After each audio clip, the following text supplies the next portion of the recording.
Today we're going to use the 321 epoxy to pour a tabletop. At the moment you're looking at the underside of the tabletop that we're going to be working on, and the part that I want to show you is the masking tape around the perimeter. The masking tape is important because epoxy has very nice features. One of them is that it's self-leveling. But that same feature also means that the epoxy will find every crevice and seep through it. So what we're doing is we're going to prep the crevice, the seam, at the bullnosing on the first day and then pour it on the second day. So what we've done is we have taped the entire edge of this with blue masking tape, and we've taken a smooth edge like this and rubbed the masking tape all along the sides like this to ensure that we have a consistent seal before we pour the epoxy.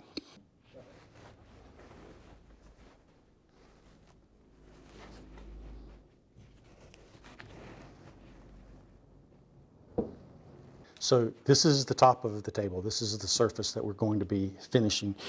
This is the seam that I was referring to on a few minutes ago that we wanted to mask to make sure that the epoxy does not leak through this seam.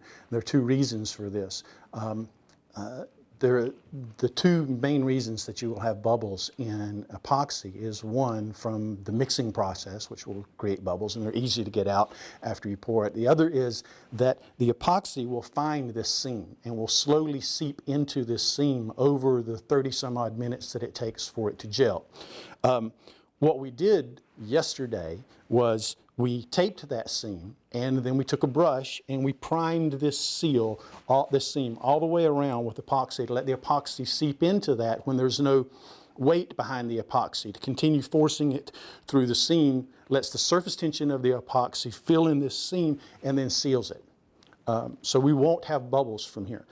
This area out here, we're not going to have any bubbles, solid piece of wood. If, however, this were distressed wood, or if this were wood that had been put together with multiple pieces so that you had seams in between them, you'd have exactly the same problem. You would pour it, you'd have a perfect pour, and then you'd come back 10 minutes later and you'd see a line of bubbles where those two pieces of wood came together, or where there was a crack or a fissure in the distressed wood. In that case, if you're using that type of wood, you would prime the whole surface. On this one, which we're just pouring to the top of this dam right here, this is all that we need to do. So the next step is to ensure that the surface is completely level. Because we're pouring such a thin pour, 1/8 of an inch is actually a thin pour, and we want to pour it in just below the surface of this dam, we have to make sure that this is level, or the epoxy is going to run over the dam and run off of the bullnosing and onto the floor. So this table has been leveled. Okay, it's just a leveling table. We leveled it before it. If it were not, you would want to level both sides, this, this, this, and this, using shims. So for shimming, you can use any item you want. I'm using tongue depressors, a plastic spreader, other mixing sticks, only because they're different thicknesses. But anything will work. Wood, cardboard, plastic, anything necessary to get the table up so that it's perfectly level. Once it's level, you want to dust it off one last time. From the point that this last coat of stain went on here, we have protected this. We haven't let anybody touch it. There are no fingerprints on it. There's no dust on it. Nobody's been eating around it. And you want to ensure that it stays like that so that you get a smooth, consistent pour on your pour-in-place countertop. If you are embedding pictures or paper or anything like that, now is the time to apply it. And with pictures and paper, you usually want to seal them. The epoxy will absorb into the paper and will absorb into most pictures. And you can seal it with a product called Mod Podge, which you can get from Michael's. You basically seal both sides of it, with Mod Podge, let it cure, and then you use a little bit of epoxy to bond it to the surface of the top. This bar top tabletop is 2x5, which means it's 10 square feet. We're going to pour it at 1/8 of an inch. At 1/8 of an inch, we've calculated that we need about 3/4 of a gallon of epoxy to fill that void. You can refer to our website under the bar top countertop section to find a chart that will help you estimate exactly how much epoxy you need for your project. One thing to keep in mind, however, is that if you want the depth to look like 1/4 of an inch, you can pour it at 1/8 of an inch. You can pour it less than what you need to actually achieve the visual depth that you're looking for. So this obviously is the AeroMarine 321 epoxy system, and we are about to do our first pour.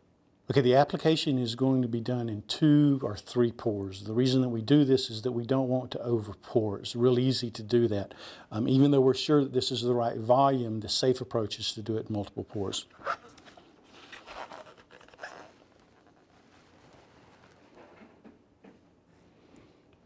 This time I'm going to pour about half of the product on the table.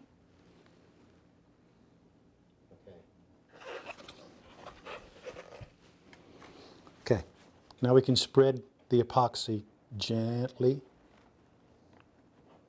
around the work surface. Remember, the epoxy will do the work for you. Just get it close.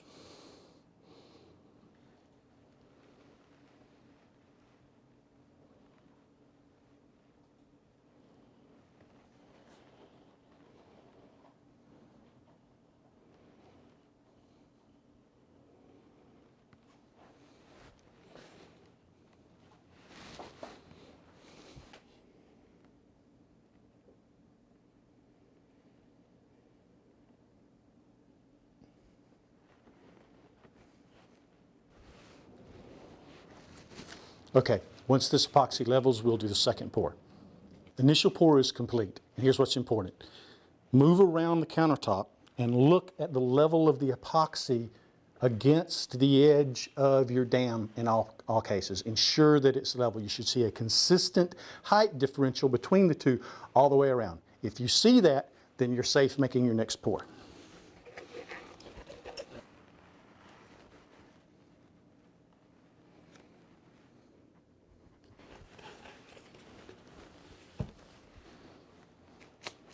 Okay, final pour.